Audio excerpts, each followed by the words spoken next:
గుంటూరు తూర్పు నియోజకవర్గంలోని బావాజీ నగర్ 4వ లైన్ వద్ద గల బావాజీ మఠం వారి మాన్యం భూముల్లో గత 30-40 సంవత్సరాల నుంచి ఇల్లు నిర్మించుకొని జీవిస్తున్న వారిపై వైసీపీ నాయకులు దౌర్జన్యం చేస్తున్నారని, పేదలు ఇబ్బంది పెడితే ఊరుకోము ఖబర్దార్ అంటూ ఎమ్మెల్యే నసీర్ మండిపడ్డారు. నడుస్తుంది.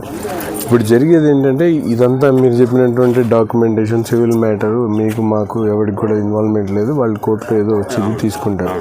సో మెనీ ప్రాపర్టీస్ ఉన్నాయి గుంటూరు నగరంలో. ఆల్మోస్ట్ ఎండోమెంట్స్ ఆక్యుపేషన్లో ఉన్నాయి, వక్ బోర్డు ఆక్యుపేషన్లో ఉన్నాయి, గవర్నమెంట్ ల్యాండ్స్ ఆక్యుపేషన్లో ఉన్నాయి, కుంట భూములు, అన్ని రకరకాల భూముల మీద పేదవాళ్ళు నివసిస్తూ ఉంటారు. అది వాల్యూ ఇంక్రీజ్ అయ్యే కొద్దీ అది వాళ్ళు చూసుకుంటారు. ఇప్పుడు జరుగుతుంది ఏంటంటే కొంతమంది ఇక్కడ ఏదో ఒక విధంగా ఒక క్యాప్చర్ చేసుకునే ఆలోచనతో డిఫరెంట్ యాంగిల్స్లో ట్రై చేస్తున్నారు. ఒకటి దగ్గర కరెంట్ అన్అఫీషియల్ తీసుకుని, ఇప్పుడు డాక్యుమెంట్ లేనివాడు ఏం చేస్తాడు? ఏం పెడితే డాక్యుమెంట్ కరెంట్ వాళ్ళు ఇస్తారు? డాక్యుమెంట్ పెడితేనే కదా పవర్ కనెక్షన్ ఇచ్చేది. లేకపోతే అక్కడ ఉంటే స్ట్రక్చరల్ ట్యాక్స్ అయినా వేయించుకోవాలి అతను. ఇప్పుడు వీళ్ళకి స్ట్రక్చరల్ ట్యాక్స్ అనేది మేము ప్లాన్ చేస్తాం. మా గవర్నమెంట్ డెసిషన్ ఏంటంటే గుంటూరు ఈస్ట్లో కానీ వెస్ట్లో కానీ 30,000 మందికి పట్టాలు లేకుండా దశాబ్దాలుగా ఉంటున్నాయి. వాళ్ళందరూ కూడా ఎట్లా ఇప్పించాలి పట్టా అనే దాని మీద డిస్కషన్ నడుస్తుంది. సో అది తర్వాత ఎప్పుడు డెసిషన్ అవుతారు. కానీ ఒకళ్ళు వచ్చి నీ కరెంట్ ఎక్కడ తీసుకున్నావు అనే హక్కు ఎవరికి లేదు. వాళ్ళు ఇంటర్నల్గా డిస్ప్యూట్ ఉంటే వాళ్ళు కూడా కోర్టులో చూసుకుంటారు. అతని ప్రాపర్టీ అయితే వచ్చి మాట్లాడుకుంటే మీ దగ్గరకో లేకపోతే సిఏ గారి దగ్గరకు వెళ్తాడు. అది కాకుండా ఇండివిజువల్ కాకుండా ఒక గ్రూప్, ఒక 4-5 దీని మీద, ఈ కాలనీ మీద పెత్తనం కోసం విచిత్రమైనటువంటి కార్యక్రమాలు జరుగుతున్నాయి. బిఫోర్ కూడా జరిగినాయి, ఇప్పుడు కూడా జరుగుతున్నాయి. అది మీరు నోటీసులో పెట్టుకొని వీళ్ళు అంటే మీతో సంబంధం లేకుండా సిఏ గారు మీకు ఎవరనేది మీరు ఫైండ్ అవుట్ చేయాలి. ఇండివిజువల్గా ఉంటే వాళ్ళు కోర్టులో చూసుకుంటారు, లేకపోతే ఎంఆర్ఓ గారికి అప్లికేషన్ పెట్టుకుంటారు. ఇండివిజువల్ వీళ్ళ జోలికి వచ్చి ఎవడైనా గెలిగితే మాత్రం అది మీరు యాక్షన్ తీసుకోవాలి. అదే డిపార్ట్మెంట్ వాళ్ళు వచ్చారని ఇప్పుడు నేను ఏడీ గారితో మాట్లాడా. మీరు ఎందుకు తీశారు కరెంట్ అన్న? ఎవరో నోటీస్ పెట్టాడు సార్ మాకు, మీరు ఎందుకని కరెంట్ ఇచ్చారు, వాడు ఏ డాక్యుమెంట్ ప్రకారం ఇచ్చాడని చెప్పి మాకు క్వశ్చన్ చేశాడు. మేము ఆ డాక్యుమెంట్ ఏం సబ్మిట్ చేసాం వాడిని షోకాజ్ నోటీస్ ఇచ్చి అడిగాము.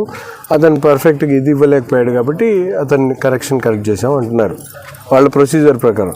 ఈడెవడైతే కంప్లైంట్ పెట్టాడో ఆ గ్రూప్లో ఒకడు, వీళ్ళు ఒకళ్ళకి అట్లా పెడుతున్నారు.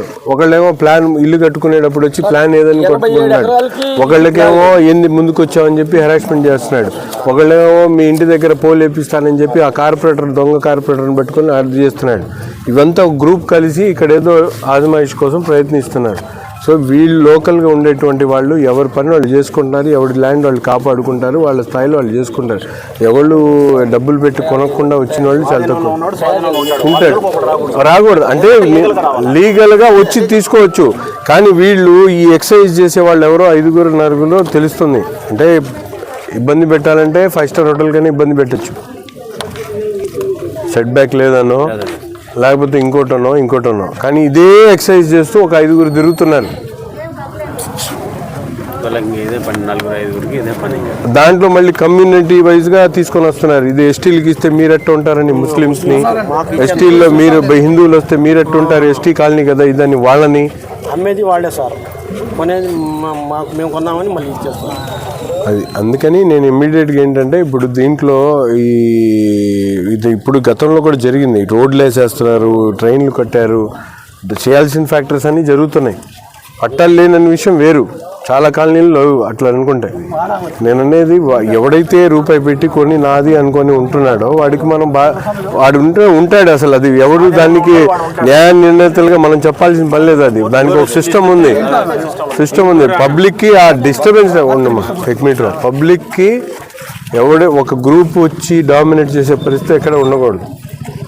అది మన బాధ్యత కాబట్టి వాళ్ళకి ఆ రెస్పాన్సిబిలిటీ ఎవడు ఏ బాధ్యతలు వాళ్ళు తీసుకుంటారు.